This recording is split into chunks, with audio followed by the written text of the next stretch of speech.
Well, hey everyone, we've got a brand new sponsor. BagsUnlimited.com. BagsUnlimited.com has a huge catalog of vinyl supplies, from record sleeves to storage boxes to cardboard mailers, record bags, and more. Whether you're just starting your collection or you're already the biggest record shop in the state, you can buy your vinyl supplies direct at BagsUnlimited.com. And now, on with the show. Welcome to The Vinyl Guide, the podcast for record collectors and music nerds. Here's your host, the biggest record nerd of them all, Nate Goyer. Well, hey everyone, it's Nate. Welcome to episode 459 of The Vinyl Guide, the podcast for fans and collectors of vinyl records. And peoples, I am still in California. It's been a couple of weeks now. Been running around to a lot of record shows, a lot of record shops, seeing a lot of live gigs. Having a great time, and those of you who are following my Instagram at Vinyl Guide, you can see a lot of the loot and adventures that I have.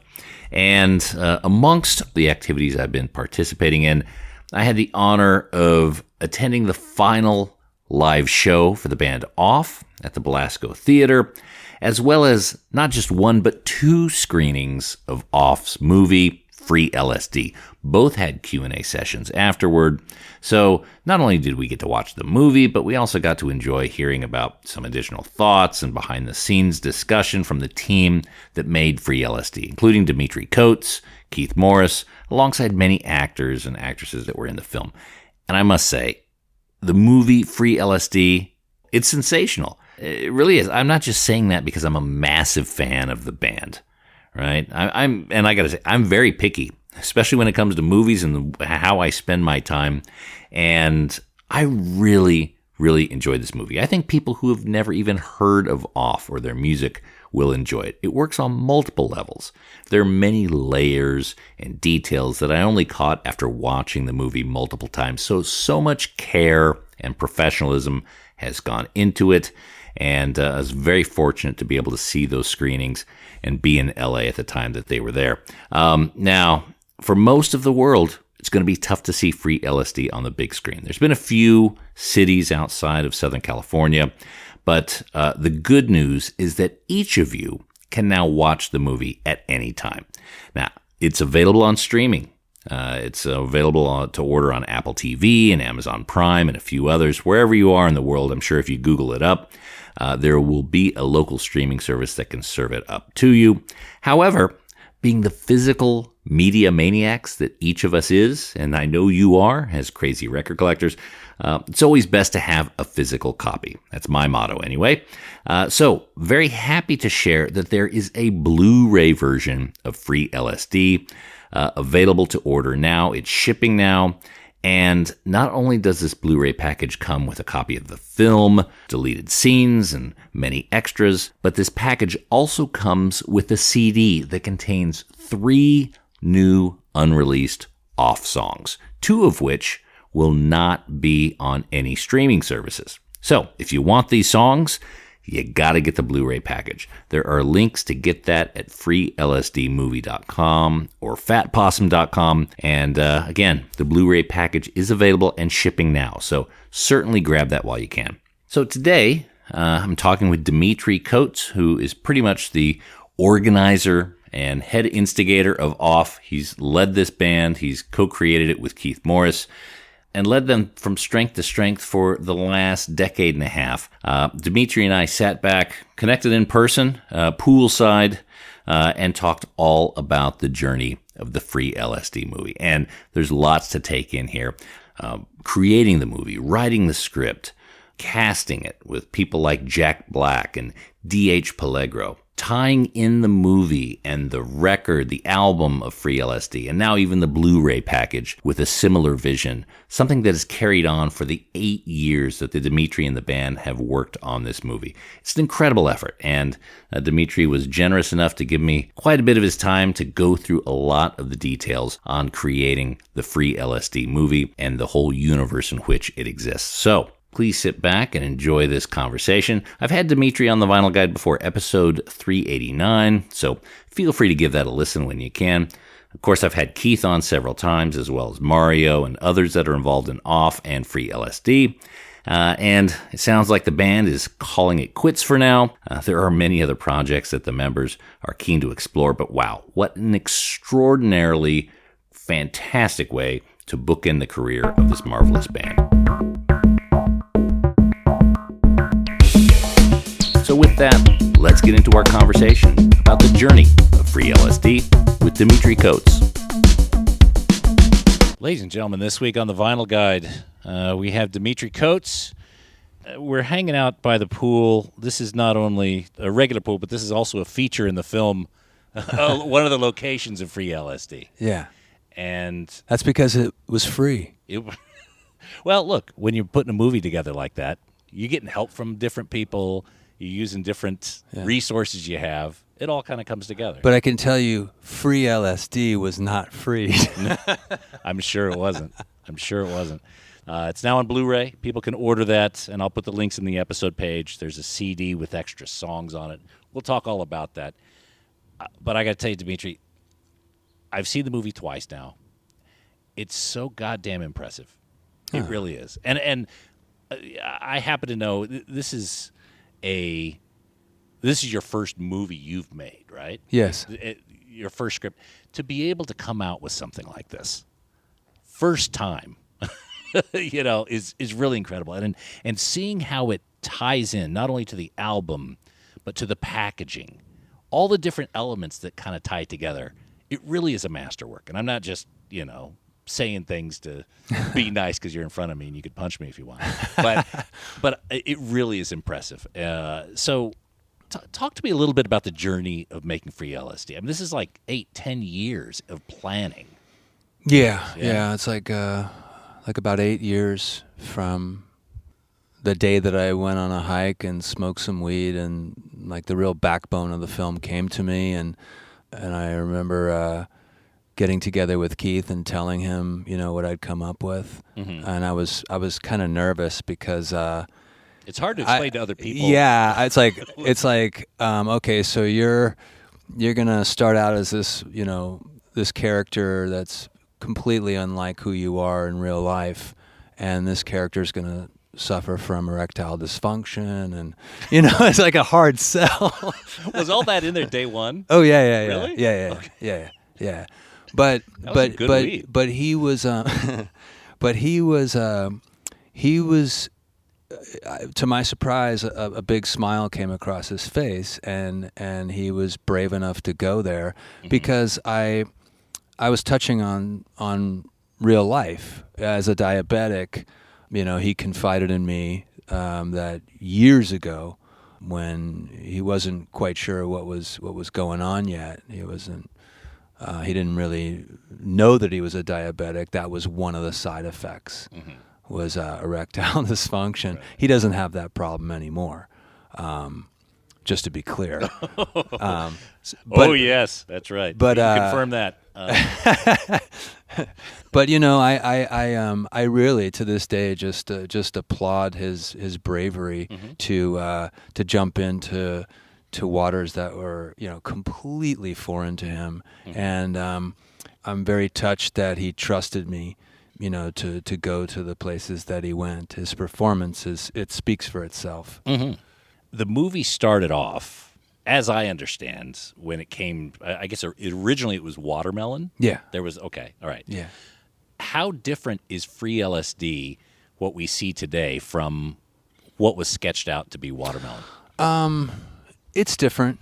It's pretty different, but the foundation of the story is almost identical. The difference being, I found out that in real life, apparently, when I was doing some research, watermelon is supposed to be some sort of a natural Viagra. Okay. And so I thought it would be interesting to have watermelon grown by aliens that would, hold some sort of it would create like an antidote that would open up the human mind to be able to travel to different dimensions. Okay. And then, as lineups started changing, it just evolved, and it was all the same songs. I mean, we recorded versions of those songs with other lineups. So someday I wouldn't be opposed to releasing the Watermelon demos. It might be fun for people to hear the original lineup playing those free LSD songs. Okay. They're very different, but very cool, And at the time we were quite excited about them. So the backbone of the story is still pretty much the same. Oh yeah. Okay. Absolutely. Okay. Yeah. It's just that instead of being a watermelon, I pivoted to bees. So the aliens control these albino bees and command them to go get this particular nectar from these strange purple flowers and bring them back to the harvest room, which is sort of the in-between world between dimensions. And they produce this special honey that becomes the antidote. So it's just a different approach. Now, for those of you who haven't seen the movie, I know that's a lot to unpack there. But you hadn't written a script up to that point. No. Is that right? Now, and that's pretty ambitious. You go on a hike, smoke a bit of weed, and you come back, you're like, okay, I've got this plan. And it's starting to be put together, and you start to, I guess, open the laptop, start to write the script. Well, I Googled how to write a script, and there are tools out there. There are programs you can use that just create templates that are kind of ready to go, and it makes it easy to get started and organize everything and put your ideas into that format. But yeah, there was a lot of trial and error, and I kept rewriting the script for different lineups. Started out as the original lineup. Then Mario decided he didn't want to be in the movie and didn't want to act, and so we said, okay, well, maybe you should sit this one out because we're really determined to do this, and the person who plays on the record has to be in the movie. And, we're not kicking you out, but, you're getting pretty busy with Earthless. And so he's like, all right, I'm cool with that. And so, Dale came on board because he had already been filling in for Mario, who was, like I said, getting very busy. And Dale came in, and we started working on stuff with him. And then we thought, why don't we ask Buzz as well? And so there was a minute there where Buzz was going to be a part of it, and then Buzz off was a 5-piece. Yeah. He came in and played like one day with us. Like I think he even laid down some guitar on a track. I have it somewhere. But he kind of had the same attitude that Mario had. He's like, what? I'm not sure I want to be in the movie. And then that kind of fizzled out. But we did record a bunch of songs with Dale on drums. And then Melvins just got so busy that we were just waiting around, and it was getting kind of frustrating.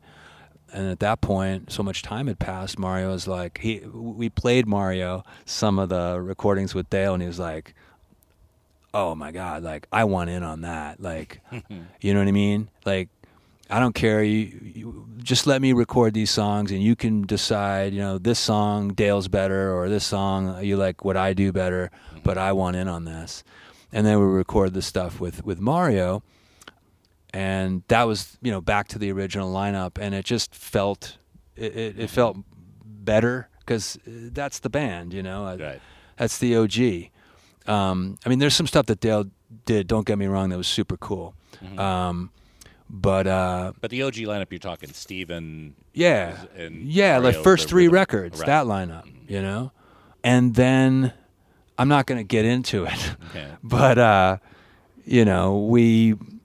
just said, Mario, okay, look, I'm going to write you into where you barely have any lines, and that'll be kind of funny, you know what I mean? You'll just be like this Harpo. reactionary person, And That's fine. there's a plane, Jimmy. Nah, leave it. There's a plane up in the sky.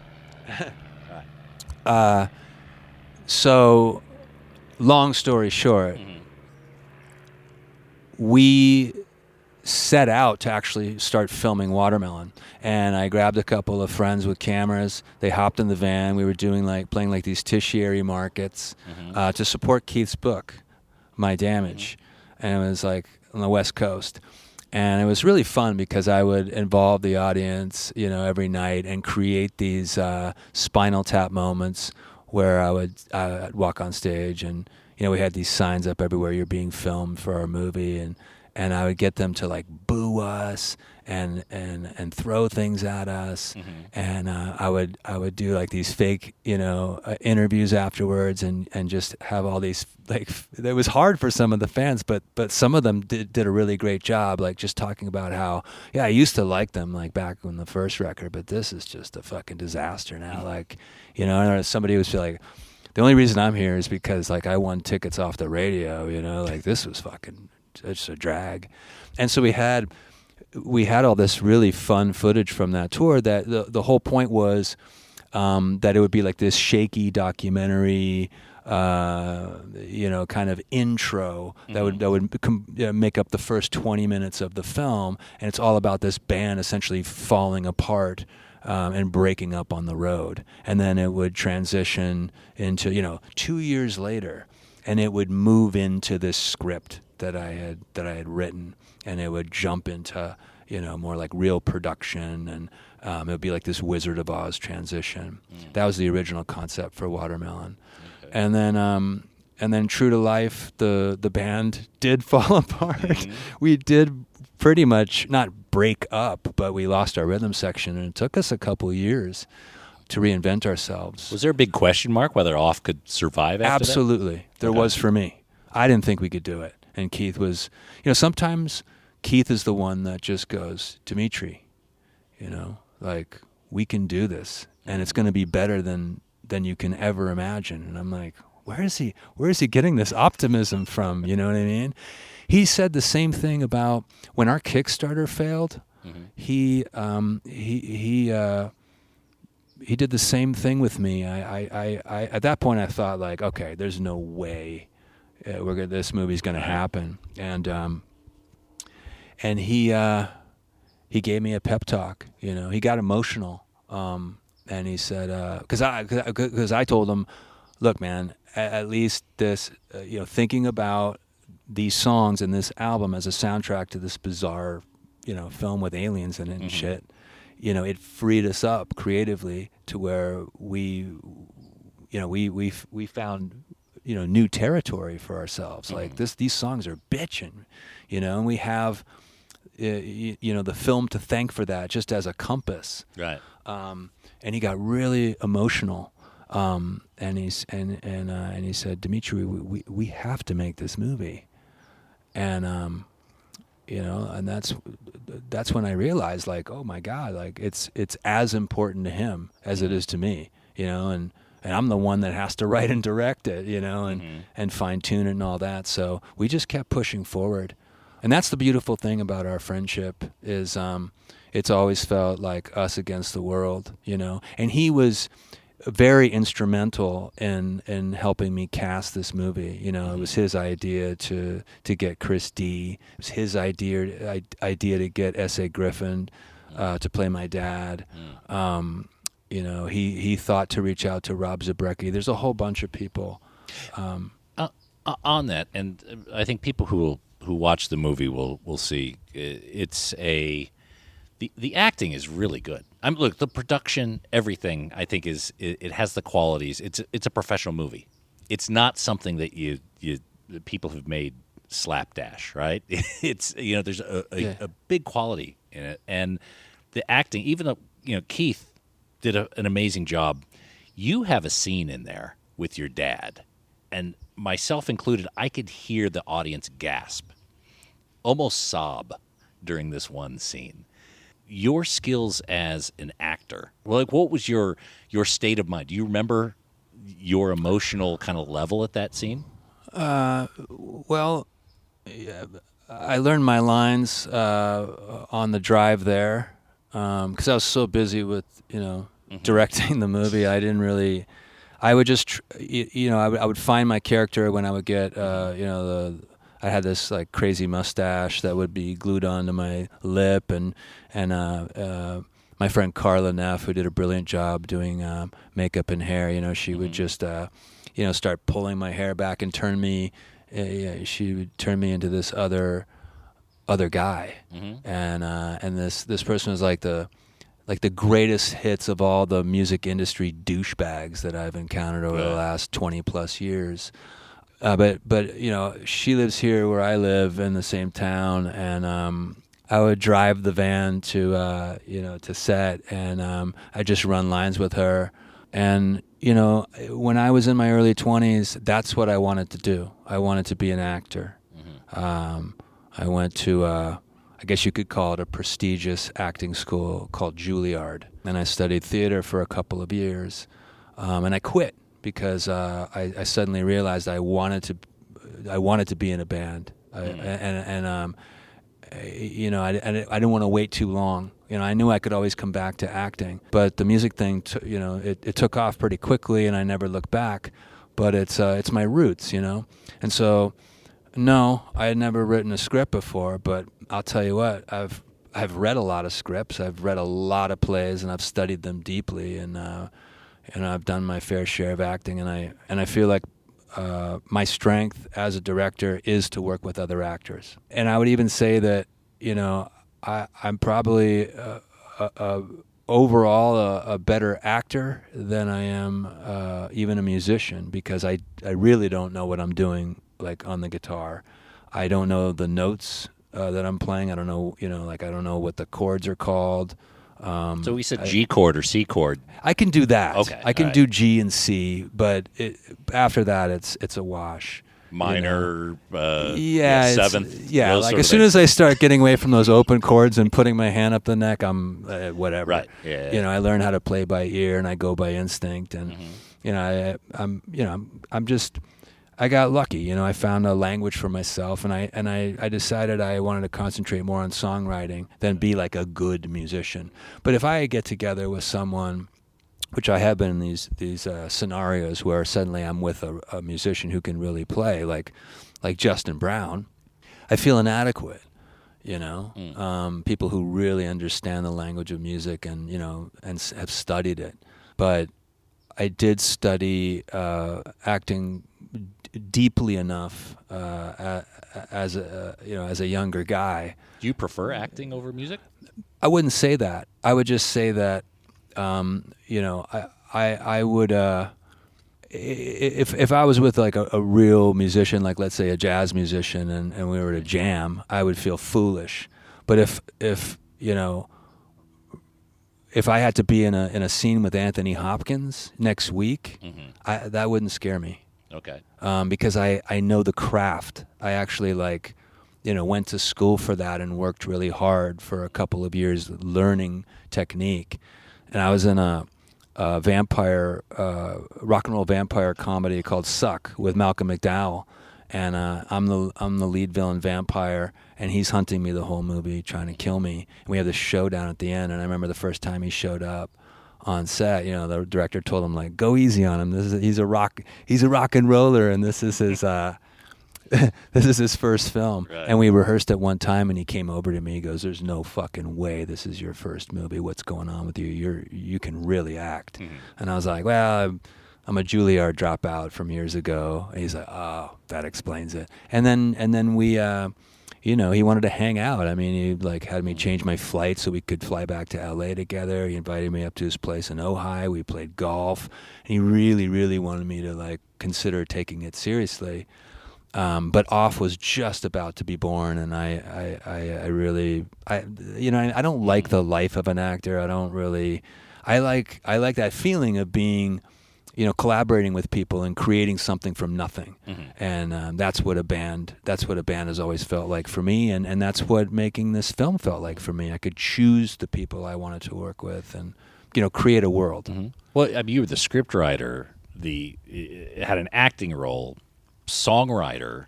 You were the person gathering everyone and making sure people were on set, writing the day's activities they have to do, the coordinator. Right?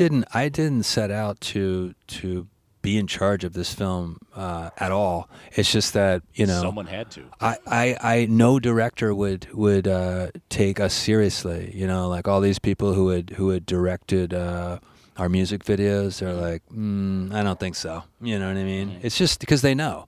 I mean, any film that gets made is a miracle. It's very, very difficult to pull off. You know what I mean?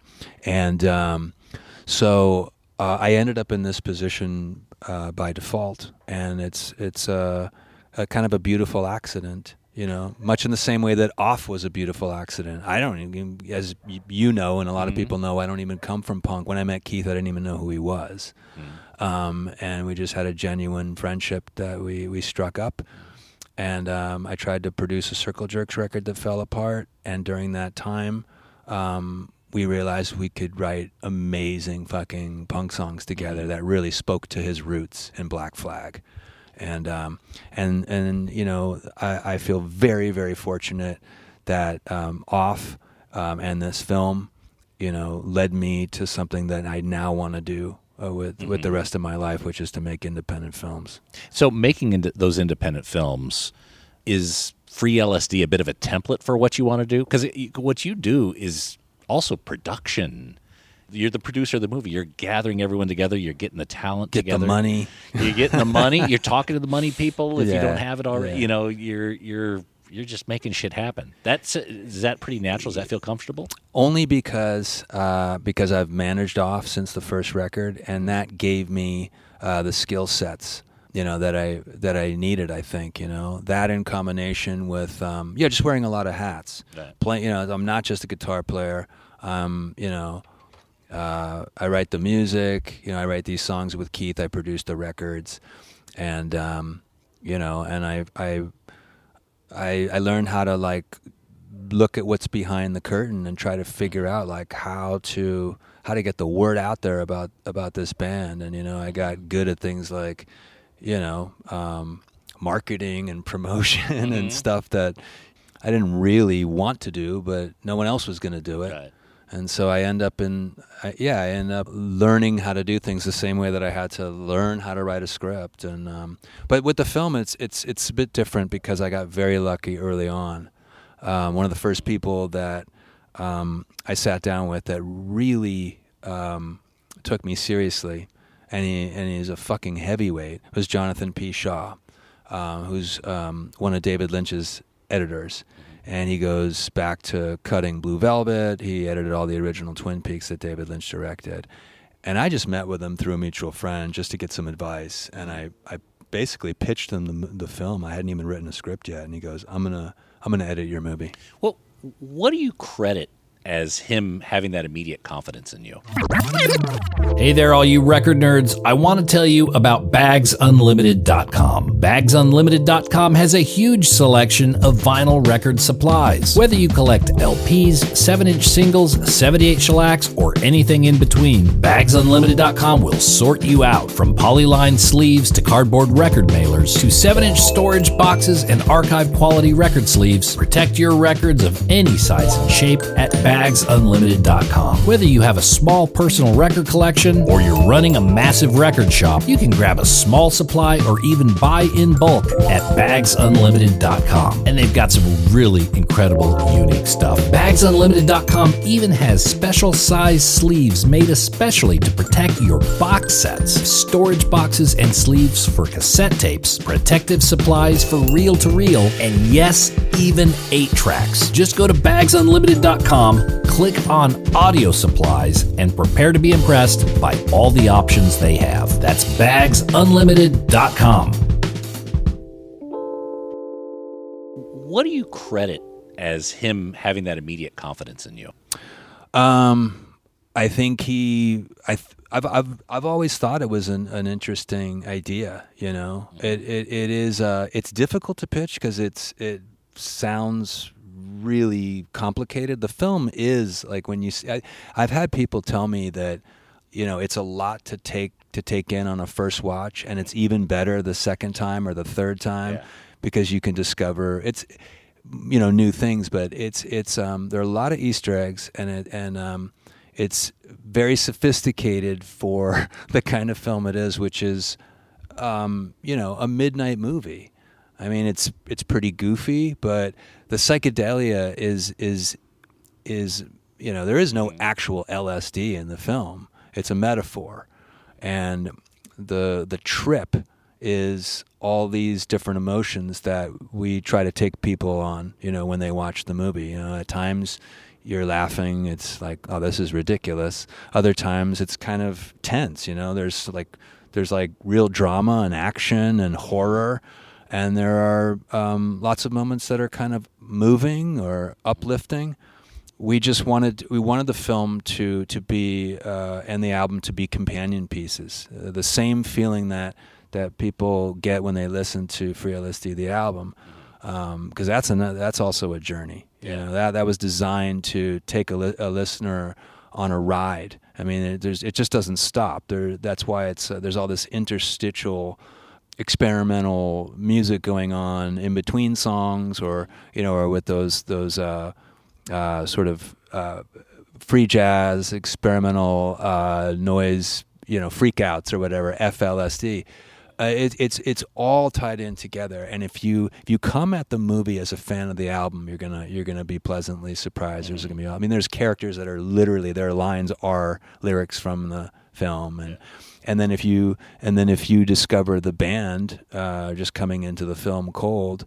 I've had people come up to me saying like, "Hey, I just saw your movie and I knew nothing about OFF, and can you just tell me like that album that you guys make in the movie, and the dude like holds, and listens to that in his room and all that with the the red vinyl and the blotter lyric sheet, and like, is that a real record?" And I'm like, "Oh yeah, dude.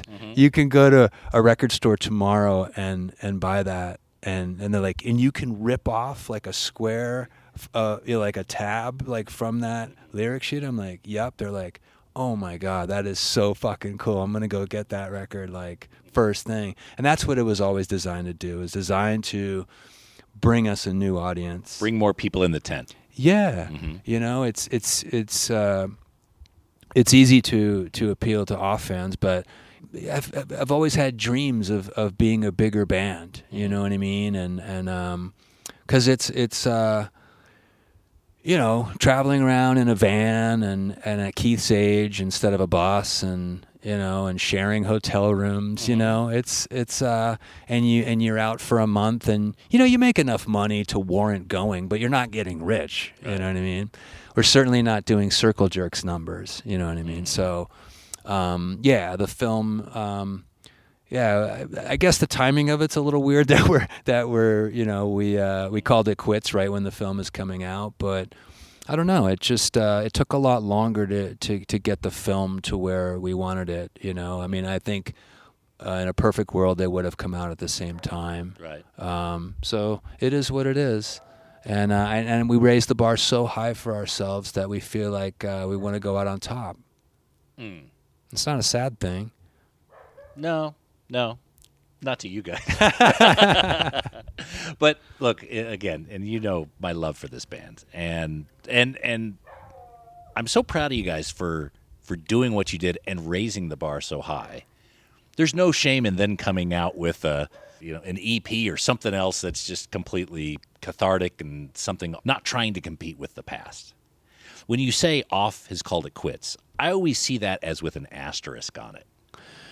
I think that's because so many bands these days, do a final run or put out a final record, and then suddenly 3 years later, there they are again. And so people are just used to that happening. But that might be the case if Keith wasn't, he's about to turn 69 years old, and he's got to go out and make his money, as much money as he can. I want him to, as his friend. And I used to tell him like years ago, when they started getting like really good Circle Jerks offers, the booking agent would tell me like what some of the money looked like, and I was like, "Are you sure, dude? Are you sure you don't want to like fire this up? You have my blessing." Yeah. He's such a loyal guy, and he always put OFF first. I just think he's got to. I want him to retire and not have to worry about anything financially.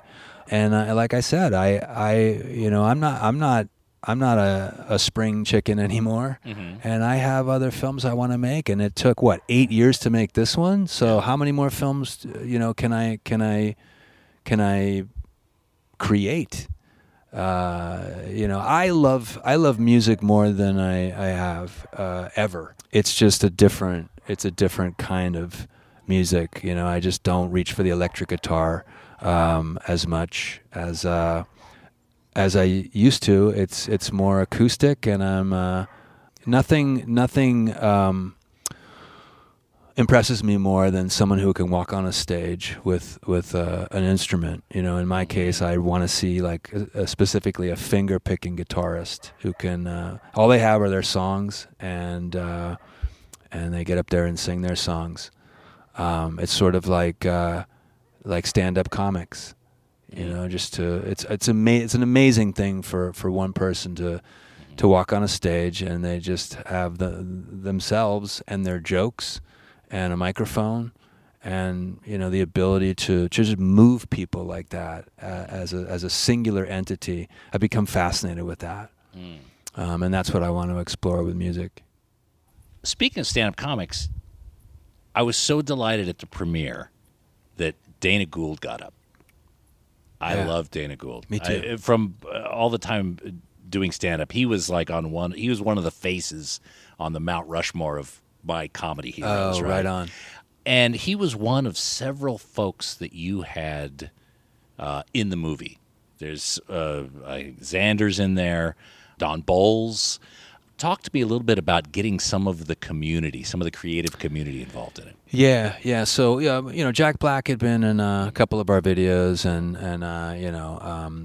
the main concern with him was he just didn't want to come on set. We shot this during the pandemic, so I said if I can write you in to where we get a phone call from you in these two clutch moments, will you at least send in, record yourself, on an iPhone and send me the file, and can we put you in the film? He goes, I'll totally do that. So his parts were recorded on an iPhone. Oh yeah. Okay. Oh yeah. Yeah, totally. Yeah. And I directed him remotely. But he was so cool. I mean, he would just be like, I was just so blown away that he was doing it at all. I was like, that's great, Jack, and he'd be like, I feel like I could do better. Tell me what you really want, And so I'd be like, all right, well, if you're open to it, I would do it more like this. And can we send you a costume? Because all the other, lab technicians, you're part of this group of people that wear these lab coats and all that. And so can I send you the costume? And when we do it again, and he's like, send me a picture of the costume. He went out and had, he bought the stuff. And that's the thing about him is he's a huge star, but I don't know. He seems grounded. He doesn't seem to forget where he came from, and he's always said yes to us. It's really quite amazing. But DH Peligro saved the movie. Justin, called me 2 weeks before we were shooting, and he was like, "Dude, I'm so sorry, but I got here to Europe, and they extended my tour, and I can't come for the days I said I was going to come. I can come different days." And I said, "Well, that's not how it works. We're locked. I mean, locations, crew, actors, the money's on the line." I said, "I'm sorry, but you can't be in the film." And it was, and then I didn't know what we were going to do, because I had written this film about our band, and there's this character named Justin, and I'd written it for him. So, I was really panicking, and our production designer, Gil Gale, who was also an actor in our film, a lot of people wore multiple hats, he suggested DH, because he knew that DH, had the background with Dead Kennedys and goes way back with Keith, but also knew that he was wanted to be an actor. He was serious about it. And I talked to Keith, and we thought and this could really work. And I called him up, and he was blown away. He was like, "Oh my God!" It was so important to him, and I didn't know he was sick. I didn't know that. So he was just a trooper. And he came in and we rehearsed basically like a band that was rehearsing for a music video or something where we're gonna air performance or whatever and it just works so well. He brought something to the film that I don't think would have been there otherwise. I love his performance. And now, at that time, I was like, what are we going to do? Is this going to work? This isn't our drummer. Right. This is about, and now I watch the film and I can't imagine anybody else in the movie. And so, that's why we dedicated it to him. There's some really touching scenes with him as well. Yeah. And again, watching them, knowing kind of what happened to him afterward. The scene where he was in the hive with the bee. Yeah. Yeah. That was really heavy. To me, it was like, all of a sudden that was DH, like almost saying goodbye. That's what it kind of felt like. Was the principal photography all done when he passed, or was there any? The film was shot. Okay. The film was totally shot. I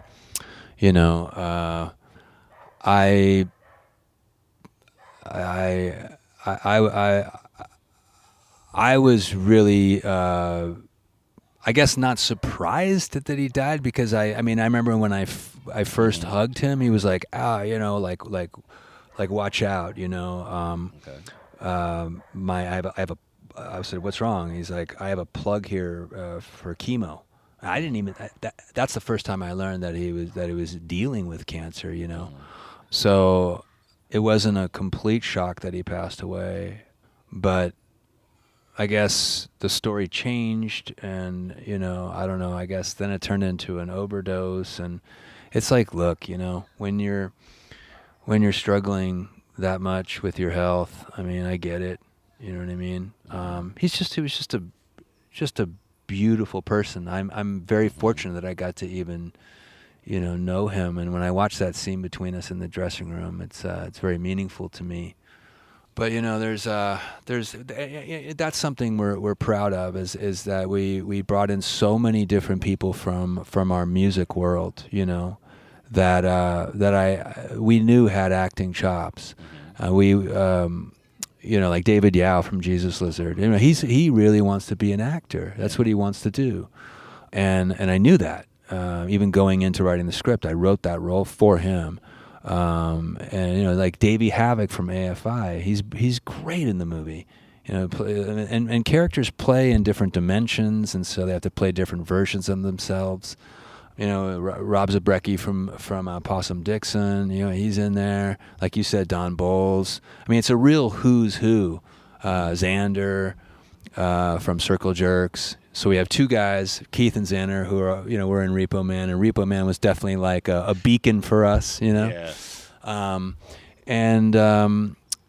It's a real hodgepodge of people who have an interest in acting and maybe come more from the music world, mixed with real actors that I brought in, like Barry Dale Sherman, who was in films like There Will Be Blood and American Beauty, and Chris D from Flesh Eaters. He was in Lethal Weapon and No Way Out.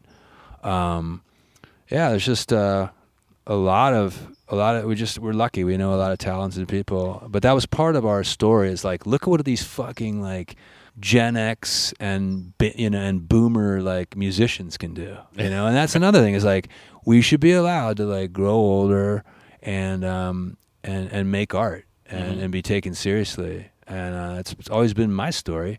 I didn't step on a stage in my first band until I was 29, and I started my first punk band with Keith when I was like 40, and now it's like I've made my first film at 50 something, and I'm proud of that.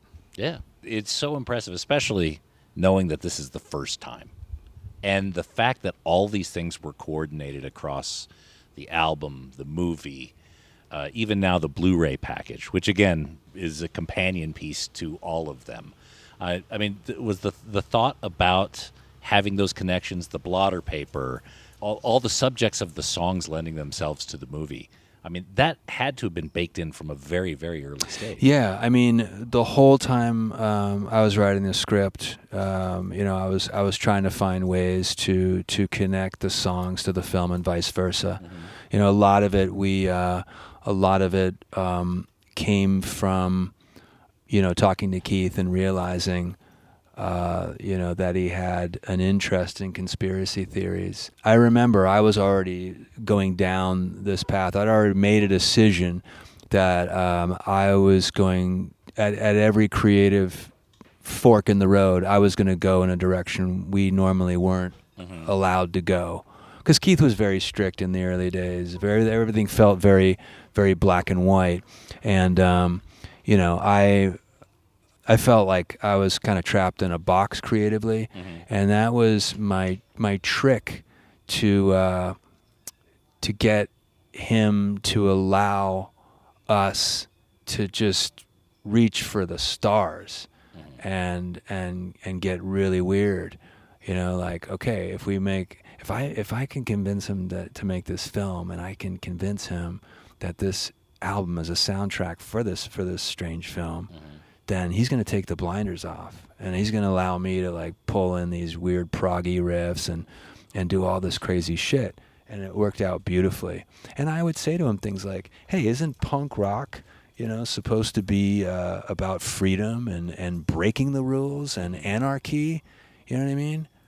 Like, why can't I play a riff like this? Why can't I have like weird electronics on the record? Let's have some saxophone. You know what I mean? Like, I'm going to tune my guitars radically different. And as I started to go in that direction, I would say to him, like, you don't listen to punk rock when I'm at your place. You're putting on like all this, Miles like, Davis. And yeah, and he'll put on a Yes record. He loves Blue Oyster Cult. He's listening to like crazy psychedelic shit, and he's got his ear to the ground. And so it kind of worked out. And he just started to relish in... He started to relish in this idea that we had to set the controls for the heart of the sun. You know what I mean? And I said, let's try to push this fucking genre forward. Let's try to do something like radical. And that's, again, going back to that off calling it quits. To me, that's the hardest part. You guys have just broken through that stratosphere. Right? To have this, present this masterwork, the album, the movie, which is incredible, all the different extras and things like that. You guys allowed yourself that sort of freedom to be able to do it, and are now then saying, okay, that's it. Yeah, it's like a boxer, who just bows out at the right time before they, start fighting past their prime. It's difficult to see when that happens, and like Nolan Ryan, pitching his incredible no-hitter late in his career unexpectedly, and then it would have been nice to see him just walk off the mound, and that'd be it. It'd be monumental, but instead, he kept going, and maybe it was contractual or whatever, but he ended up like throwing a grand slam home run, and then the next batter he literally blew out his arm and walked off the field like that. I don't want to do that. Like I said, I think it would be different if we were in our 20s, but we're not. And this project took so long. We're exhausted from it. I would imagine. Do you know what I mean? Yeah. Oh, and making a film is just, it's unlike any other undertaking. I mean, it makes a film is like climbing Everest, and now I look at a record more like hiking up a hill. Right. So yeah, and I hate to say this, but I really don't want to be in a band anymore. It's been so hard to keep this band together. And to deal with everybody's schedules, because one of the things about working with so many talented people is they have other opportunities. They're in other bands. They have there are situations where, hey, I can go do this and tour more comfortably and make more money, and you know what I mean. Off has been, it's often had that feeling of like getting thrown scraps. The side chick. Yeah, totally, and it's apparent now more than ever that we rented Keith from the Circle Jerks, and the lease is up. It's as simple as that. And I want him to go. I'm sure that everybody would be down to, the thought of exploring more music as Off. I think people are hoping that something happens with the film, to where there is this, new demand for us to play. But I don't think we should do it. I really don't. Hey there, audiophiles. If you're seeking stylish furniture to showcase your stereo and record collection, well, look no further than SidetrackedWorkshop.com. Sidetracked Workshop designs extraordinarily elegant record cabinets and consoles that add sophistication and panache to your music hobby. Handcrafted in the good old USA in the vinyl-loving city of Portland, Oregon, Sidetracked Workshop's designs are a music lover's dream. Made with real walnut veneered wood and brass accents, these gorgeous designs add class and taste to the record room and ship fully assembled and ready to enjoy. Just check out the designs for yourself at SidetrackedWorkshop.com. Look, you spend thousands of dollars on records. Don't keep them in a crate, and don't risk your records on those feeble wooden pegs from IKEA. Your music deserves the dignity of Sidetracked Workshop. That's SidetrackedWorkshop.com. Elegant solutions for the vinyl lifestyle. Oh, and hey, record nerds, don't forget to clean your records with the very best and safest record cleaner, the Groove Washer. Make your records look and sound their very best, and store them with confidence using the new Groove Washer Groove Guard record sleeves. You gotta try this out. It makes a huge difference to the quality of your vinyl experience. Ask for the Groove Washer by name at your local record store and accept no substitutes. Or head over to groovewasher.com and use discount code VinylGuide10. All hail the Groove Washer. That's groovewasher.com, discount code VinylGuide10. I'm reading it like a serious break is needed. Okay. And this last 8 years, you guys have had this laser focus on this massive project. It's taken a lot out of everyone. You, probably more so because you had so much responsibility on you. And now, a well-deserved break, some time apart. Maybe that's the order of the day. I'm not putting this on you or anything. That's the way that I kind of read it. Maybe I'm hopeful of that. That's what it is. Yeah, I let's put it this way: when we lost our original lineup, we definitely had some egg on our face, and I didn't think that we could regroup, and I was okay with things ending. There's been a couple times where there was one time where Keith and I got into a big blow up, and we didn't talk for a while, and I thought the band was done. Both of those times I was okay. I was like, all right, what else does life have to offer? So I think it's really cool that we made it out the other side, and we actually achieved this incredible, seemingly impossible goal that we had as two friends, and it's taken a toll on us. We started out as buddies. We used to just go record shopping and grab meals, and I didn't care who he was, and we just liked each other. I want to get back to that, because as soon as we started playing in a band together, he at times he turns into Keith Morris, the nervous breakdown, red tape guy, the legend. And, I'm kind of like in his shadow. And quite frankly, I enjoyed the feeling of making a film and kind of standing in my own light for a change. It feels good. Yeah. It feels like I'm being called to something, and I want to go for it. And but Keith he'll always be like a brother to me. I mean, he was, when my kids were born, he came into the hospital and checked him out, and you know what I mean. He's been at both of my weddings. He was my best man.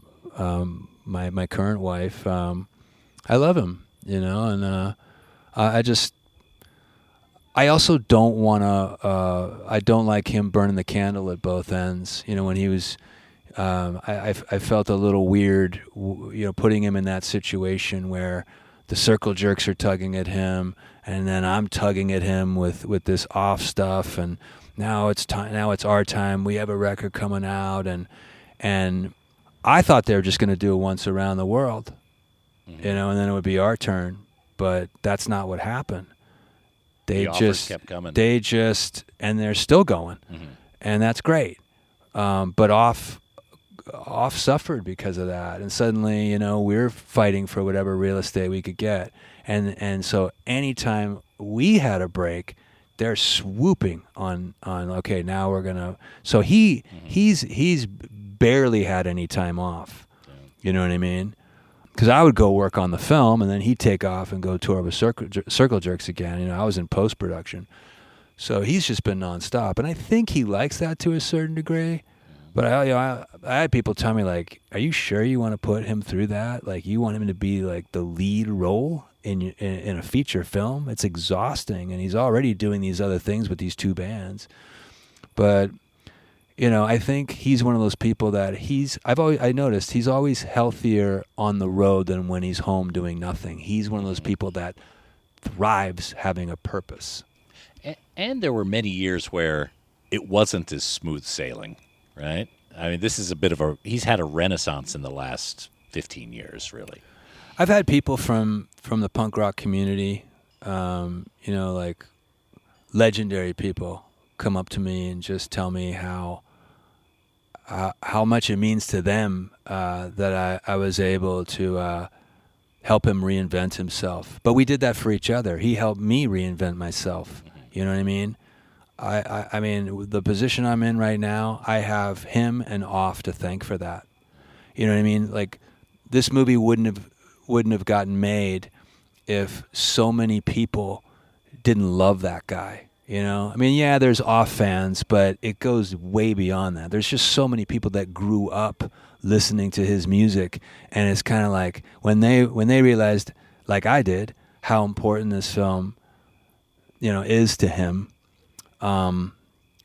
They got out their wallets and they pulled favors, and they got involved, and they decided, hey, we got to do this. So I'm incredibly grateful for everything that's happened. Well, look, I've been an observer of the Off journey for over a decade, and as a fan, it's always been interesting watching you guys go from, I think, strength to strength, from the EPs to the albums, then writing clusters of songs. Like in Wasted Years, there was a few songs that's like those three kind of seemed to have a narrative within them. To then this huge effort. I mean, I don't know how something like this could come together as smoothly as it did. Well, I'm sure it wasn't smooth, but to watch it all kind of interconnect, it really is thrilling to see. I have other people to thank for that. I mean, I got really lucky with the film. I mean, there's people like Kurt Kittleson who came aboard as a producer and mentored me. He's worked with Paul Schrader, director of Taxi Driver. He's done projects with Brad Easton Ellis. He's worked with Nicolas Cage. My director of photography, he's shot everything from Eternal Sunshine of the Spotless Mind to Joker. These are people that normally would work for a lot more money, same with like Mark Villalobos, who did our practical effects. He was goes back to Sam Raimi, Army of Darkness. But they came on board because they believed in your vision? I don't think anybody would have done this if they didn't really genuinely love the script. Mm-hmm. I worked really, really hard on that script. I got it. I refined it to where it just, like eventually Kurt, my producer, just said like, okay, you know what? If we shoot this, if we just shoot this the way it is on these pages, it's going to be a good film. And that's the trick. And I learned to write also for budget, because in my earlier attempts, I had crazy scenes at airports and car crashes and shit that would have cost 3 times what the film ended up costing. And so I learned to write with fewer locations and write in a way that was affordable. And I just learned so much making this movie. Well, one thing I noticed is, and I get, this is the definition of architecture, is the ability to take everything away and still retain the structural integrity. Yeah. And when watching the movie a second time, I was able to appreciate. The first time, you're just getting all sorts of stuff, you're trying to figure out what's going on. The second time, I was really able to sit back and watch that every scene, there's a purpose for every scene. Every look, every moment of that is by design. There's no accidents in it. No, it's everything is meticulously worked out. Mm-hmm. I have long conversations with wardrobe. Don Ritz, who did our costumes. It's days and days and days of just talking about each character and what they're going to wear, and they're trying to serve. Everybody's trying to serve the vision. Everybody signs up and goes, "I believe in this," and then I go, "Okay, great. That's very meaningful to me, and I thank you for trusting me in this vision." And I gave everybody a lot of freedom because I was working with fucking pros. I was working with fucking veterans, and I wanted it to feel like a band. And several people, mentioned like, this is the most fun I've had on a movie set, and I don't even know when. Maybe the most fun I've ever had on a movie set. Yeah. You know what I mean? But you got everyone playing their roles. At the end of the day, you're the Ernest Shackleton, right? People are looking at you like, this is the guy who we need to follow this vision. I'm kind of an intense person, you know what I mean? And it's all about a vibe. It's the same thing as like when I'm Keith doesn't, play guitar. He doesn't know how to write a riff, right? Mm-hmm. But something happens when I'm playing guitar and he's sitting next to me. Mm-hmm. You know what I mean? It's a vibe. Yeah. And he's after a certain urgency, from me, and a certain kind of an attack, and so it brings something out of me. And so, hopefully as a director, I was able to do that in every situation. I was able to, you have to think on the fly, you have to make split second decisions, things go wrong, you have to pivot and whatever. And somehow I was able to gain the respect of people and, to trust in me. And the stakes were very high. We shot this in 18 days. And, during the pandemic, if somebody got sick, what were we going to do? Like, what if Keith got COVID? We would have, it would have ruined us. And we didn't have time to, shoot, lots and lots of takes and get all this coverage. It's like, I just got really lucky. I had the right people at the right time, and we were all tapped into the same source. And it's like, it's no different than musicians that get together, to play jazz, and, there's just this magic that happens, and there's a connection, and it just flows. Some films, maybe my next film won't be like that. Maybe it'll be a disaster. But there were times when, I would come back from a day of shooting and think like, was that a disaster? Mm-hmm. And then you go into post, you start pulling up the footage, and you're thinking like, there's many times I thought like, oh, this film's not going to be very good. Mm-hmm. And then you just start fine tuning. The editing process gets whittled down to where you just get to the very, very essence of every fucking moment. You know what I mean? We started to realize that Keith's character was more powerful when we would take away lines from him, and we made him more reactionary because his face and his eyes are so expressive, you know. And it was a wonderful process, you know, to see it, to shape it to where it really started to sing. So getting into that minutia, that's something you feel comfortable with, because that's a lot of times people like to just bash it out and go, right? But you relish that. There's a time and a place for that, you know what I mean? Like I like to do the work beforehand. I wanted the you know, so Keith and I with Off, when we write songs, we work really hard on them. We get the songs to the point where they're doing the work, and then when it's time to execute, in other words, record them, we make the record in like 2 or 3 days because we want that authenticity. We're not going to go for the drum take first and then overdub the bass, and we're doing it live, man. And I wanted the film to have that same kind of feeling, you know, to where I knew I had to make a punk rock film. Well, I'm not going to shoot tons and tons of takes, you know what I mean? Like let's have it, you know, be duct taped together, and let's show it warts and all, and you know what I mean? Let's make it real. Let's make it human. And then all of a sudden it just started to develop into this thing that even blew away my own expectations. And that is largely because I just started to marvel at how beautiful the film looked. I mean, just it's shot incredibly well, and we spent so much time on the sound design and you know, the mix, the sound mix, and you know, and I brilliant colorist Bruce Bolden. I mean, I really was you know, in a dream scenario in terms of the people I was working with on the film side, and I have all of them to thank for it. Wow. They just came together. They delivered a beautiful product for you. Now, let's talk about the Blu-ray. It comes with a CD. There's extra tracks on that CD that are from the free LSD recording sessions. Yes. Right? Why have you held on to so... Like, was the free LSD album originally considered to be a double album? Because you guys have had the EP as well, now extra songs. You recorded a lot during those sessions, it seems.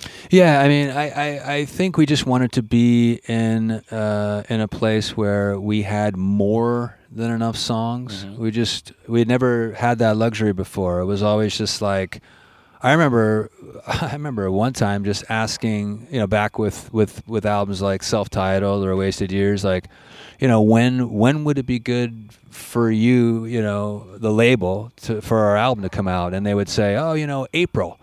And I'd be like, okay, when do I need to deliver the album for an April release? And they would say, oh, you know, like, you know, December or something. So I would book a mastering session for, you know, end of November, and book studio time prior to that, before a song had even been written, you know. And we would say, like, how many songs do we need, you know? And it just became this thing. I think there's always, like, what is it, 16 or 18 songs on every record? I can't remember.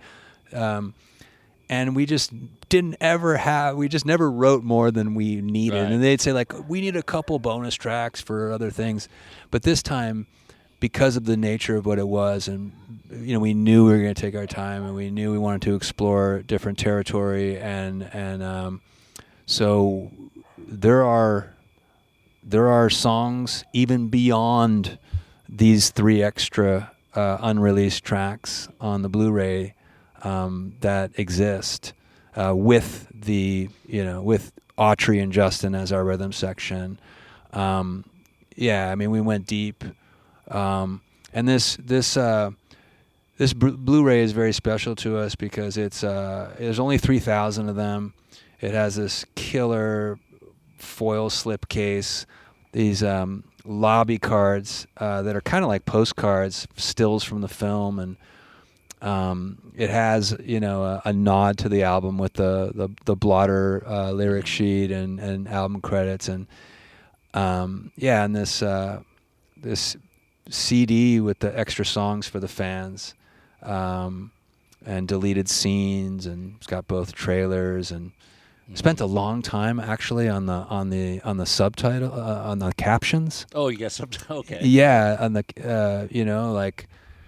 a lot of we put a lot of work into this, and it is really like the definitive version of the film for those who can't go to see it or weren't able to see it in the cinema.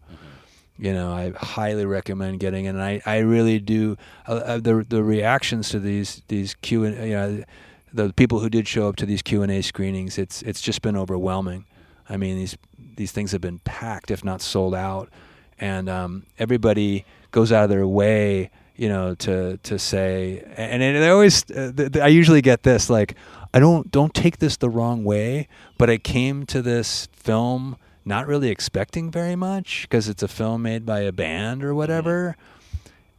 But oh my God, like, it just blew me away. It's a real film, and I loved it, and everybody's saying it's an instant cult classic or whatever, and I don't know. I mean, it may or may not be the case, but I think it's important to buy the Blu-ray in case.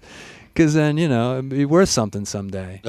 Well, look, when I went into what I was expecting out of the movie, I was familiar with Off's videos, and you've always had very high video production. The videos were always shot very well, but they were always very slapsticky. Yeah. I was expecting a little bit of I wasn't expecting the emotional movement in the movies. Well, because I'm a kind of a serious guy, and and it's the first time I took the reins, and that's what came out of my stone brain. You know what I mean?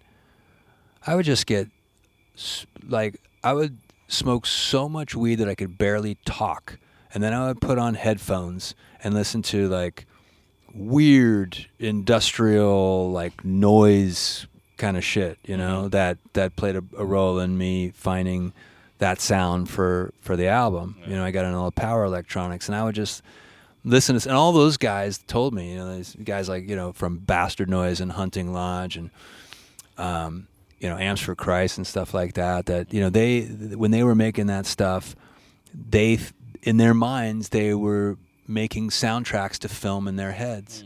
So I would go into this other world when I was writing the script, and really I tried to write from the heart, and that's what came out, and I just tried not to judge it, and just stand by it and be as brave as possible, and risk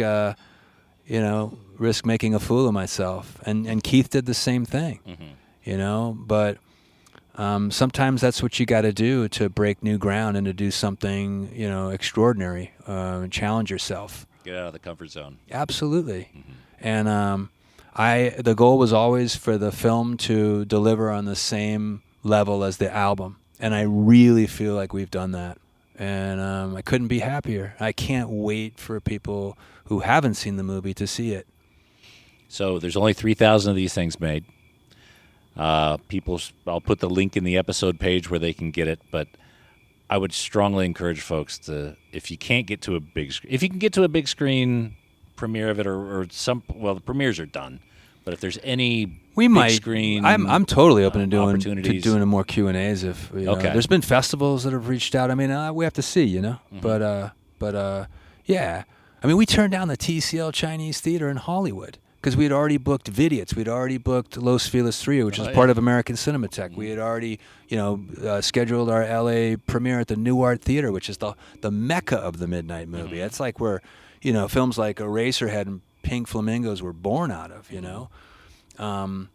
But yeah, like, so, I mean, this podcast is going to come out after I say this, but we're now in this reality, and the Blu-ray came out today, and the film is being released on most major streaming platforms tomorrow: Apple, Google, Amazon, Fandango, at home.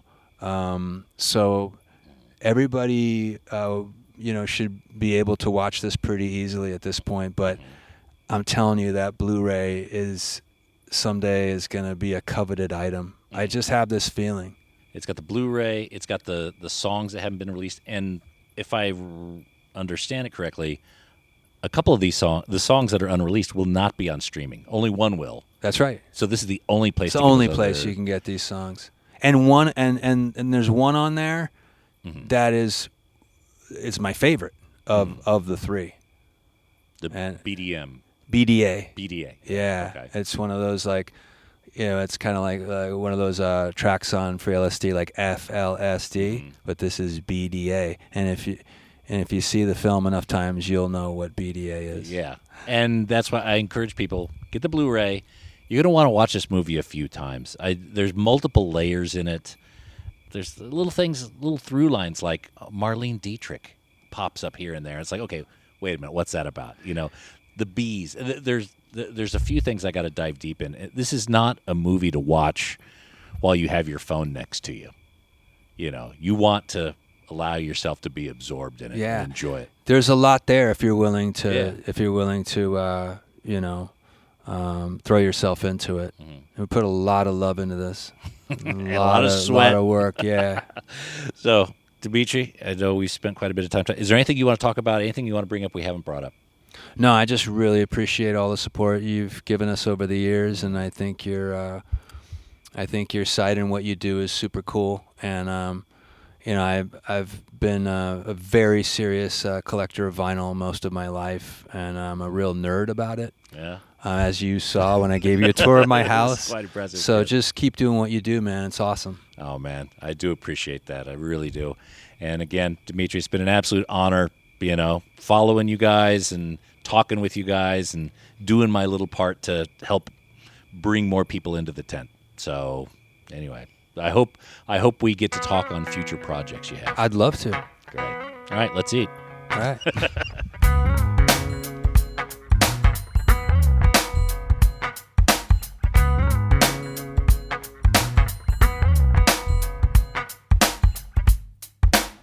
Oh, and what a nice dinner it was. I want to give a big thanks to Dimitri and his family for inviting me over and, spending time hanging out, feeding me, enjoying wine and some fantastic conversation underneath the California stars. It's a marvelous evening. And again, I can't recommend the movie Free LSD highly enough. Grab a Blu-ray while you can. You heard Dimitri say there's about 3,000 of these units available. And they seem to be going pretty quick. At some point, they will run out, and you don't want to be one of the people kicking yourself for not having one in your collection. FreeLSDmovie.com or FatPossum.com. And of course, that Blu-ray comes with a CD that has 3 extra unheard off tracks, 2 of which are only available on that CD. So grab it and enjoy it, peoples. And that's it for this episode of The Vinyl Guide. Thank you so much for tuning in. Appreciate everyone who's sharing these episodes on social media, putting them on Reddit forums and Facebook groups. Of course, those of you who are leaving positive reviews on Apple Podcasts and Spotify platforms, that's hugely appreciated. And we'll be back shortly with a brand new episode. So until we talk next time, get out there and buy some records or Blu-rays, people. Cheers.